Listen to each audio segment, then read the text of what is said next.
Hey everybody, and welcome back. My name is Melissa, and my goal for this year is to share 365 frugal tips. So today's tip is make extra. It is just as easy to cook 2 pounds of ground beef or sausage as it is to cook 1 pound. It is just as easy to cook a pound of spaghetti as it is to cook a half a pound. So what I do is I cook in bulk. I will freeze the sausage. This is actually a combination of turkey and um, pork sausage because I got both on sale. And then I will, I'll heat it up. But you're probably wondering, how does making extra save you money? It doesn't save you money so much as it saves you time. So, and of course it wants to give me a hard time now. It's crackling. Probably because I'm trying to be lazy and use the same thing.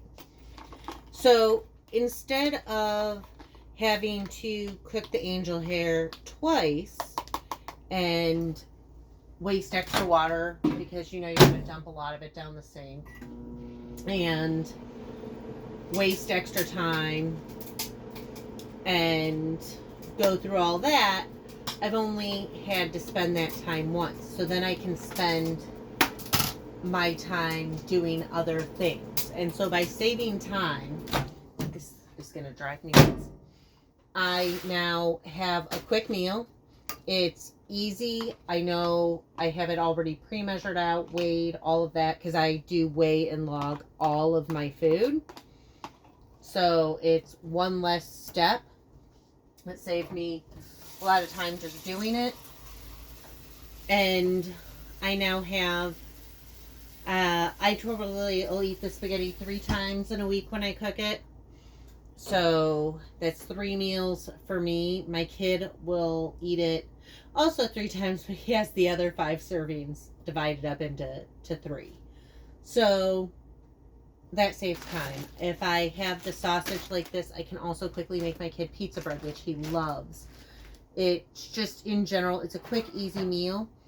And then if I don't have to do it twice, then that gives me extra time to do other things, because I've had to, as I'm trying to start a YouTube channel, there's a lot that goes into it, obviously filming, and I'm learning how to make thumbnails, and I'm learning how to edit, and there's a huge learning curve to try and learn all of this. So by doing things that I normally do in bulk, I'm saving that time, and I can dedicate that time to other things. So if you save that time, you can have more time with your kids. You can have more time for a hobby. You can have more time to work and make money. You can have time to start a side hustle. You can have time to do whatever, because time is money, and time is the only commodity that you can never get more of. Once it's gone, it's gone. You don't get a do-over. It's not like you can be 60 years old and be like, oh wow, I really wish I had chosen a different career. Tough luck. That was the career you had for most of your life. So yeah, you can go out and get another job at 60, but that's still the career path you chose. You can't, I mean, there's certain things you can't choose. You don't get a do-over with. And so even though I'm a firm believer that today is the first day of the rest of your life, I feel like, I'm sorry, I feel weird talking to y'all like that. Even though I'm a firm believer that today is the first day of the rest of your life, I also am a firm believer that you don't get time back, and you don't want to waste time. And Lord knows I waste enough of it. I was in full burnout for a year, incredibly sick. It wasn't just your typical burnout. It came with additional challenges, as I have other additional challenges. So I really, I mean, I was like useless for an entire year. It felt terrible.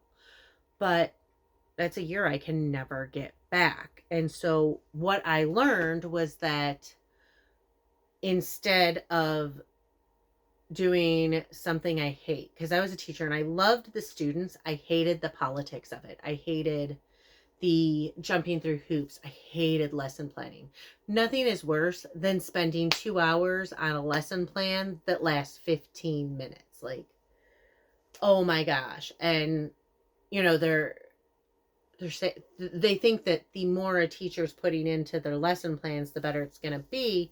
But at some point, it's just like formatting and it's redundant and it's just a pain. And, you know, some of it's copy and paste because you're teaching, you know, unit 3, lesson 4, and it'll give you like all the standards and all the objectives and everything. But then you have to take that information and put it into a document, reword it, except for the standards, which you have to frequently type all the way out. Like they don't just want the, uh, you know, number and letter part of the code of the standard. Like some places want you to type the entire standard, which can be an entire paragraph. So it's an immense waste of, you know, time. And then you have parents that you're dealing with and, you know, it's never their kid, you know. No, you know, little Johnny would never. Well, guess what? Little Johnny can't read. And little Johnny just beat up little Joey. And, you know, little Johnny threw a desk. And little Johnny cussed me out. And little Johnny is not the saint that you think he is. But nope, not their kid. Never, never. So, time is a commodity you can never get back. So, today's tip for frugal living is make extra. Make extra so that you don't have to do it again. And if you set up meals that can easily be left over, or like I'll cook rice and beans, but I'll have it 5 days for lunch or so at work, but I don't have to make it every day. I just take the leftovers, or I'll cook hard-boiled eggs that week and I'll have that for my lunch, and then I don't have to, you know, I might throw a piece of fruit with it or something. I don't eat a huge lunch. I mean, my lunch is normally like 1 to 250-ish calories. I just am not a huge lunch eater.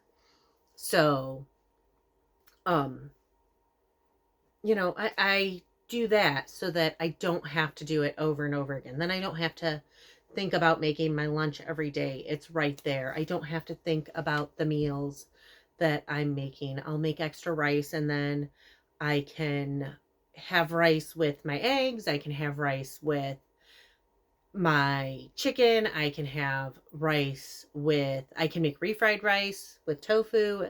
I can, you know, use it over and over again. Or I'll, instead of making 1 serving of potatoes, I'll make potatoes for the week, and I'll just choose 1 starch. And I mean, it kind of sucks in some ways because it gets boring. Like it would be nice to be able to have potatoes one day and then rice the next and then spaghetti the next. But that's not how I'm going to be able to save time. If I was doing that and spending an hour every day cooking, I wouldn't be able to make videos because that time would be dedicated, and it would be more dishes. Because if I cook a pound of, let's say, a pound of taco meat, and then I cook a pound of taco meat the next week and a pound of taco meat the Tuesday after that, every time I've done it, I'm going to have to wash the pan. So that's extra dishes, versus if I make 3 pounds of taco meat.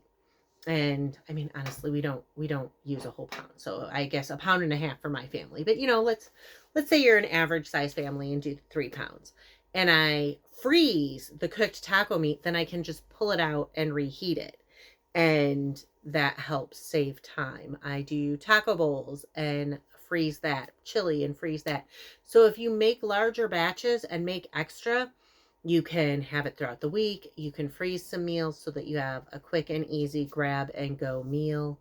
And it just makes life easier. And then you can use that time that you have recaptured for something else, whether it be relaxing, whether it be quality time with your family and friends, curling up with your dog, or